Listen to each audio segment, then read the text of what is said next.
Imagine a ruthless predator snatching an 84-year-old grandmother during the blackest hours of midnight, barefoot, clad only in sleepwear, and utterly deprived of vital medications. The daughter pictured the sleepwear flawlessly, noticed the absent footwear, and somehow visualized that shadowy intruder hovering right beside the mattress. Yet major news outlets completely ignore the most glaring mystery. Where did she get those exact details? Glad you returned. For newcomers, our mission remains singular, tackling those disturbing mysteries that traditional journalists are simply too cowardly to touch. Currently, absolutely zero investigations nationwide provoke more deeply unsettling mysteries than this specific tragedy. 54 days have passed. 84-year-old Nancy Guthrie remains vanished, yielding zero detentions, zero identified perpetrators, zero survival evidence.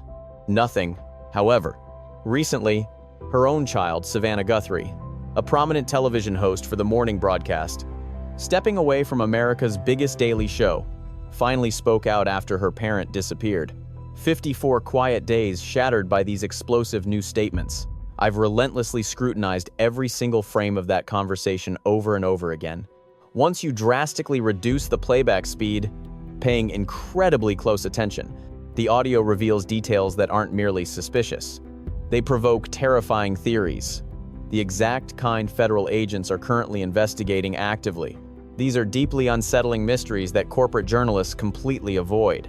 My intention isn't to point fingers at anybody. Detectives completely exonerated the entire household of any involvement.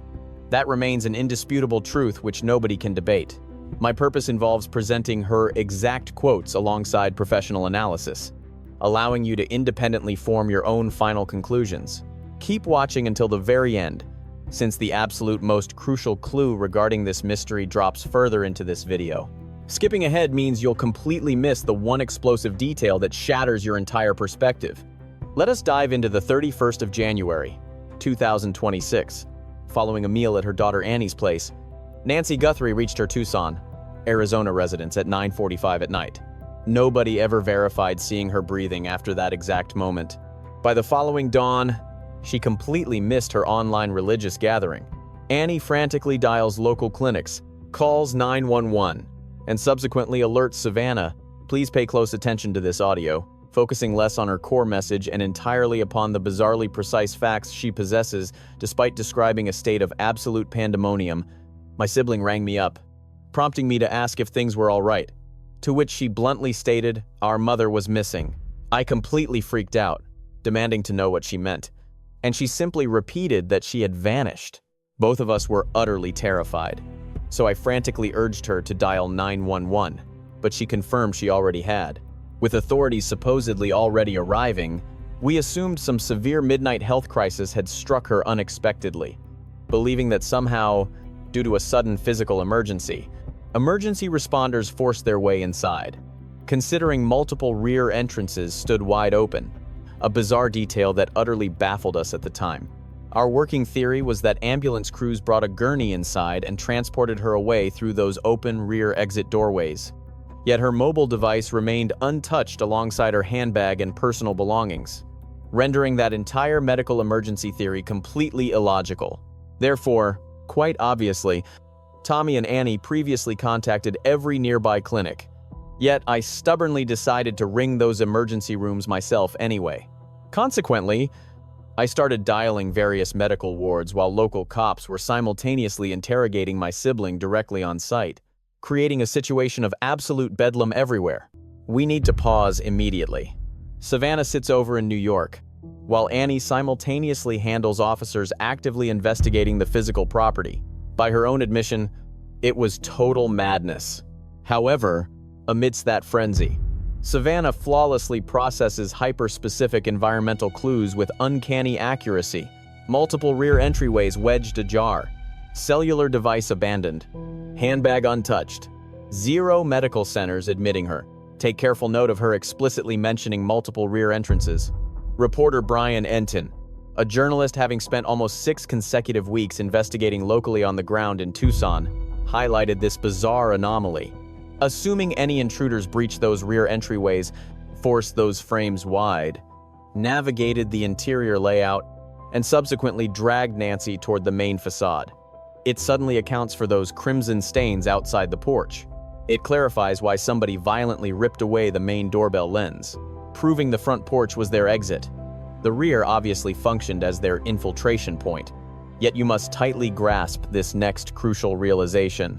Savannah memorized these tactical environmental factors flawlessly while supposedly enduring an emotional breakdown hundreds of miles away. Honestly, I could easily rationalize that singular anomaly. Intense trauma warps human recall in bizarre ways. Humans can rapidly synthesize fragmented clues during catastrophic emergencies. Suddenly, her sibling joins the conversation, instantly altering the entire trajectory of this narrative. Carefully absorb how Savannah describes Cameron's immediate reaction upon receiving her desperate call. My older sibling, obviously, possessing a brilliant mind forged through extensive armed forces service, covert intelligence operations, and fighter aviation mastery, instantly recognized the true nature of this incredibly grim situation. Almost instantaneously during our initial audio connection, his intuition kicked in. He understood completely, bluntly stating his belief that kidnappers snatched her for a monetary ransom. Absolute certainty hit him instantly. Zero doubts existed. Long before authorities updated the family or crime scene analysts processed the incoming extortion demands. Veteran tactician Cameron Guthrie answered a single call, instantly declaring it a hostile extortion plot. We can interpret his reaction through two lenses, and I will transparently present both views. Tackling the most straightforward angle initially, we must remember his extensive background in covert operations. Identifying high-stress patterns defined his livelihood. He processed the variables: an elderly victim, breached entrances, front porch blood, destroyed cameras, plus discarded personal belongings. Those deeply ingrained tactical instincts allowed him to connect the chaotic puzzle instantly.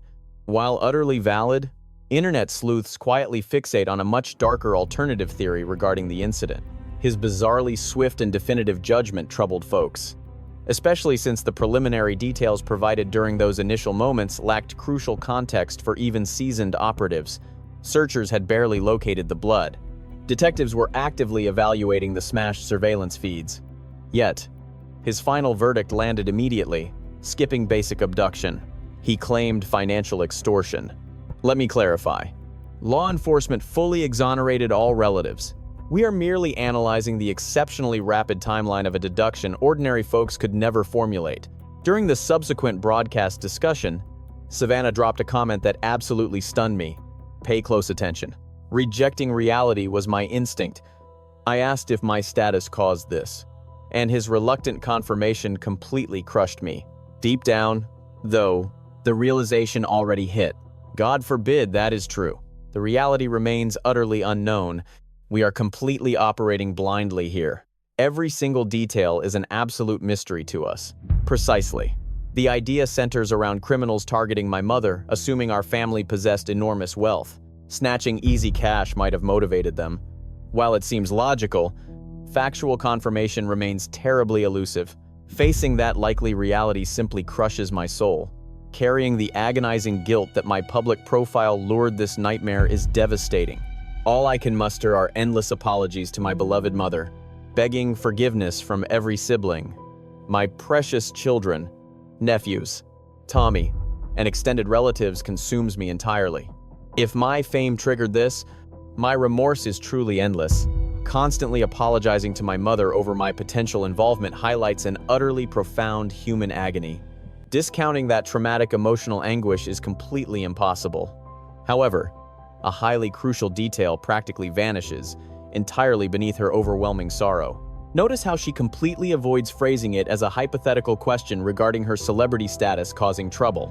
Instead, her exact phrasing utilizes a definitive historical viewpoint, way before sibling validation, prior to detectives establishing a motive, and ahead of federal agents speaking out. Her intuition was locked.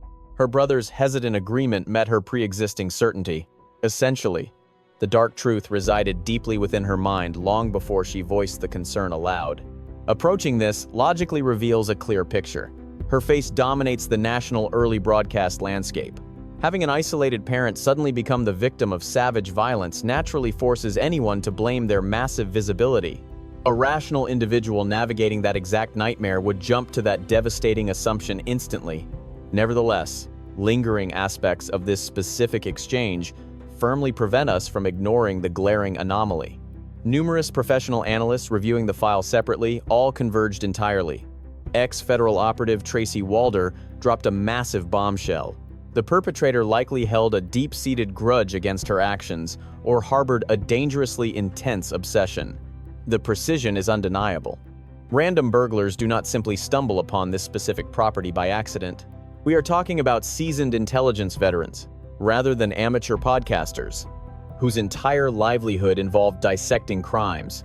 These heavy hitters insist the anchor was targeted. Exploring the available hypotheses against the hard evidence matters. Stay tuned closely, as the upcoming revelations I am unveiling shortly will completely shatter your current perspective.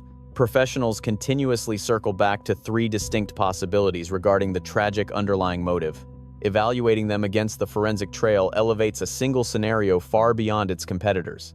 The initial extortion hypothesis emerged from Savannah. Criminals assumed the elderly resident possessed substantial wealth and sought a rapid, lucrative payday. Conversely, retired federal investigator Harry Trumbitis explicitly noted how the extortion angle continues losing credibility due to the extreme logistical risks. Extortion-based abductions within the nation remain exceptionally uncommon, dropping dramatically over the years, and empirical data thoroughly supports his assessment. Extortion letters completely overwhelmed newsrooms across the country. Broadcasters and desperate relatives received endless demands. Yet, investigators discovered every single message originated from heartless opportunists. Authorities apprehended a Californian who ruthlessly sent fabricated demands to the shattered relatives. The lone individual demanding the cash never actually took the victim. The man was merely a grifter. $1.1 million remains unclaimed today. Her relatives offered $1 million, alongside $100,000 from federal agents. 54 days have passed without a single credible whisper. Authentic captors seeking paydays always initiate communication. Extortion relies entirely on that crucial demand. This total lack of communication feels incredibly strange. In fact, that quiet void screams louder than anything else here. Theory 2 proposes severe fixation. She anchored morning broadcasts since 2012. She has broadcasted into living rooms for more than 10 years. Such deep public intimacy breeds a hidden danger that the general public completely ignores. Extreme infatuation. Deranged individuals frequently fabricate deeply intimate bonds with celebrities, though those relationships remain entirely one-sided. An ex-federal agent spoke bluntly. The culprit harbored a severe fixation on the famous broadcaster. They wanted the daughter, never the mother. The elderly woman simply provided access. The extensive planning validates this hypothesis better than any alternative. Detectives examined an empty residence down the street, believing it served as a tactical hideout. The intruder likely monitored the block for weeks, studying the victim's daily habits. Noting exactly when she sat alone, they observed the silent roads. Federal agents questioned locals heavily regarding January 11th, a crucial scouting date occurring exactly 3 weeks prior to the crime. Criminals never monitor a meaningless residence for months. They stalk a deliberate mark. And this particular victim was selected strictly due to her child's fame. Hypothesis 3 involves vengeance. A retired federal agent with 25 years of service proposed the personal vendetta angle, and the security cameras heavily validate his claim. The intruder's actions outside the entryway completely contradicted typical theft patterns. A retired federal investigator brought this exact detail to light without any hesitation. Thieves rarely snatch hostages during a break-in because carrying extra weight slows their escape. This criminal clearly never intended to steal material possessions. The attacker arrived, specifically, to snatch a human being. Grabbing an 84-year-old reliant on heart devices and constant medicine represents a massive gamble, meaning their driving force had to absolutely outweigh those incredible dangers. Retired Federal Chief James Galliano explained things incredibly clearly. Abductions practically always stem from greed or deep retaliation. The financial motive crumbles further each morning, leaving vengeance as the sole logical answer left. Furthermore, the local sheriff verified the primary focal point that every hypothesis eventually circles around. Authorities feel confident about the motive. They strongly suspect the attack was completely premeditated. premeditated, never accidental, nor opportunistic. A criminal selected the mother solely because of her famous child. An abduction. The true dilemma is that captures usually split into two groups. Perpetrators desire monetary gain or pure personal vengeance. Up until now, investigators cannot definitively place this particular crime into either specific bracket. They still cannot pinpoint the exact driving force. The attacker, or perhaps a group of them, executed a highly focused operation here. Those criminals undoubtedly understood their exact assignment. Massive preparation obviously fueled this crime. Detectives remain unsure if the scouting phase spanned days, weeks, or entire months. Like I mentioned previously, whenever detectives finally crack this mystery, the culprit will definitely share some connection with the relatives, or specifically, the elderly mother. The ties might be incredibly close. The link could also remain quite distant, perhaps a distant acquaintance of a companion who somehow uncovered the details. They probably realized this elderly lady resided completely alone inside. Right. The property stays hidden behind dense foliage along a totally desolate road, and obviously, they realized who her famous child was. The daughter holds immense wealth from anchoring television broadcasts. However, despite acknowledging that specific detail, the concept of a pure extortion plot feels shaky, considering these massive ransom grabs remain incredibly uncommon across the nation. This brings us to the shocking climax I have been hinting at all along. The major news networks completely missed a massive clue, and once this registers in your brain, you can never forget it. A specific sentence dropped during the daughter's public conversation went completely unnoticed by every single major broadcasting network out there. I searched everywhere. Journalists completely ignored it. Pay extremely close attention to her exact phrasing. The situation feels undeniably bone-chilling. Exactly. The scenario feels completely horrifying. Furthermore, picturing that monster looming beside her mattress makes me sick. I truly cannot fathom him hovering right above her. Not a single police document confirmed the intruder breached the actual sleeping quarters. Security recordings only position the intruder on the front patio. Detectives merely discovered bloodstains scattered directly across the main entrance threshold. The electronic doorbell lens got violently ripped away from the exterior siding. Zero official clues position this predator hovering beside the victim's mattress. Yet her daughter clearly stated otherwise. I must remain completely objective here. However, perfectly harmless rationalizations absolutely exist for this verbal slip. The heartbroken child probably fabricated the darkest conceivable nightmare regarding that traumatic evening. Her traumatized brain is subconsciously building a visual manifestation of absolute terror. Honestly, every single one of us would react the exact same way. Staring at the ceiling at 3 in the morning, her missing mom haunts my thoughts. Yet one glaring issue refuses to be ignored. Her insider knowledge actually extends far past those officially released facts. That woman easily identified the sleepwear, alongside noticing those uncovered toes. The abandoned prescriptions were no secret to her, just like she realized multiple rear entrances stood wide open. Suddenly, she reveals an intruder hovered right beside that mattress. While single facts might seem innocent, combining every single clue paints a chilling picture.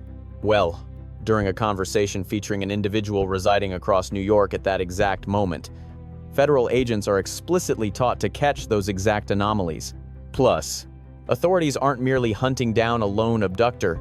Throughout cases of this magnitude, detectives construct comprehensive profiles surrounding anyone linked to the target, tracking each dialed number, analyzing each fragment of intel, along with scrutinizing exactly what individuals understood and their sources. Ultimately, during high-level abduction inquiries, your private knowledge and its origins carry the exact same weight as your physical actions. Let me be clear. I am simply wondering, not pointing fingers. Relatives were exonerated. Yet the mystery remains what was her source. Moving forward, we witnessed a stunning revelation during that broadcast which caught seasoned criminal experts completely off guard, linking heavily to the possibility of Nancy breathing at this very second. The general public dismissed those extortion letters many days prior. Countless forgeries surfaced without viable cash drop methods. Industry professionals basically agreed that 0 authentic demands existed in the entire pile. Just hear out Savannah's shocking statement.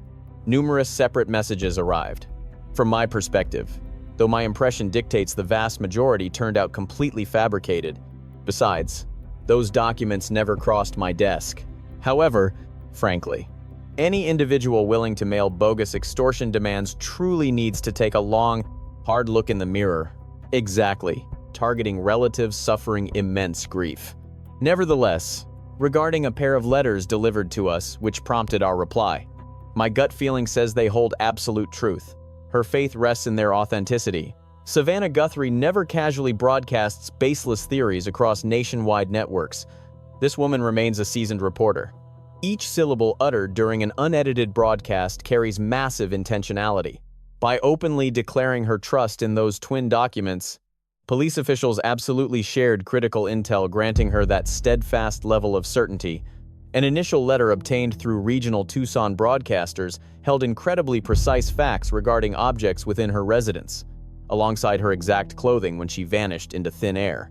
Those closely guarded secrets belonged strictly to active detectives, plus whoever physically breached that property. Consequently, what happens, assuming these messages prove genuine, it ultimately points toward two distinct realities. Perhaps the abductor remains at large observing everything, suggesting Nancy might actually survive this ordeal, serving as the primary theory driving current detectives, or a tragic fate befell her.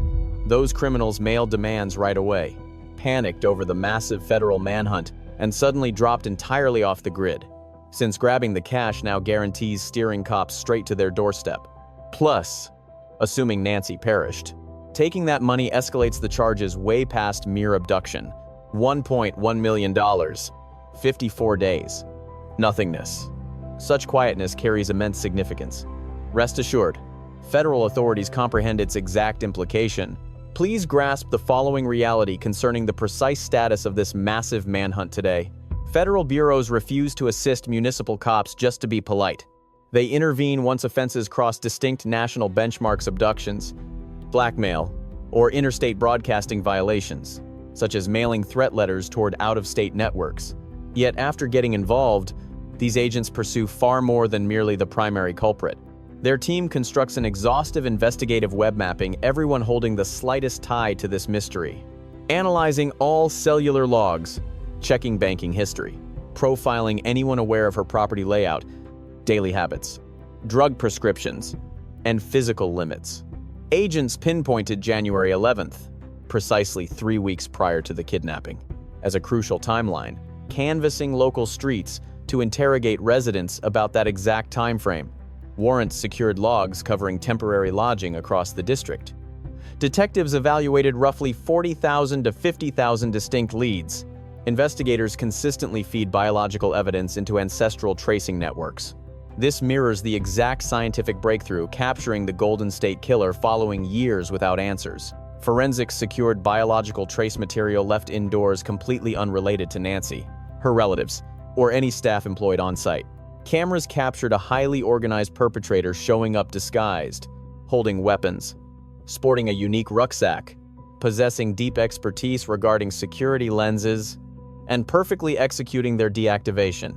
Furthermore, cops possess primetime broadcast footage where a mourning child leaked highly sensitive facts regarding her parents' interior spaces during the kidnapping evening, completely bypassing whatever the press had officially established. Federal agents observe every single fragment of this puzzle. Plus, their utter media blackout during a national-level crisis translates to merely one reason: the feds remain actively plotting. While an immediate strike isn't happening right now, the gears are undeniably turning. A massive breakthrough approaches rapidly. This dark mystery will absolutely blow wide open soon. But let us prioritize the only thing that truly matters today. An 84-year-old grandmother was violently snatched from her bed during the darkest hours, wearing only sleepwear, barefoot, and utterly deprived of her crucial daily prescriptions. Relying completely on a pacemaker, just reaching her own front curb was a massive physical struggle for her. Fast forward 54 agonizing days, her own child sobbed on live broadcasts, pleading tearfully, apologizing endlessly if her personal actions somehow caused this absolute nightmare.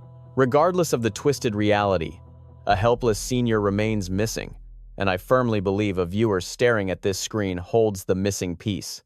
Think back to your time wandering around the Tucson-Catalina foothills region.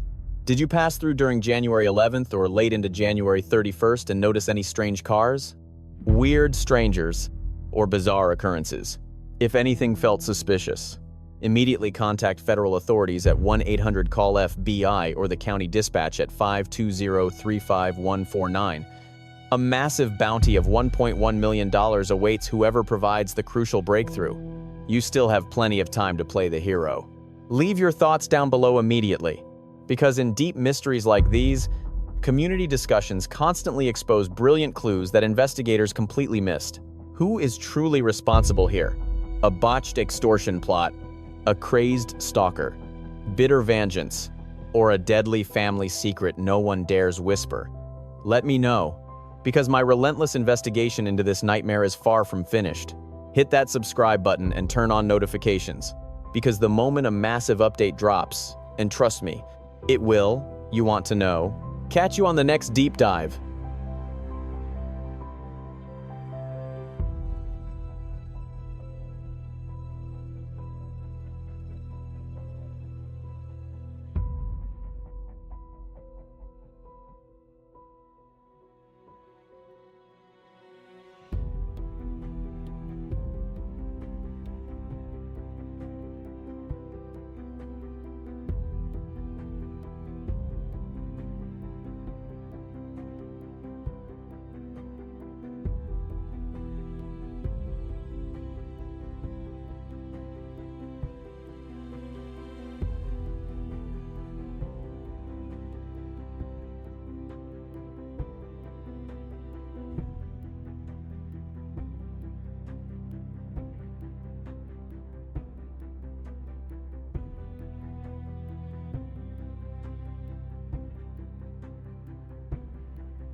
This story carries a painful but powerful lesson.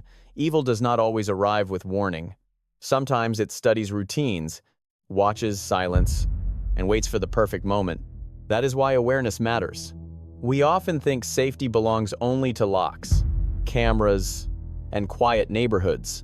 But real protection also comes from attention, community, and the courage to take unusual signs seriously. Another lesson is that no person is ever just a headline. Behind every investigation is a human life, a family living through fear, guilt, and unanswered questions. It reminds us to choose compassion over curiosity, empathy over entertainment. When tragedy strikes, people do not need judgment first. They need support, patience, and truth. This case also teaches us the value of speaking up. A strange car, An unfamiliar face, a pattern that feels off, a detail that seems too small to matter. Any of these can become the missing piece. Communities become stronger when neighbors care, observe, and act. Above all, it reminds us to protect the vulnerable, the elderly, the isolated, and those living alone deserve more than sympathy. They deserve attention, check-ins, and real care. Sometimes a phone call, a visit, or a small act of concern can mean far more than we ever realize.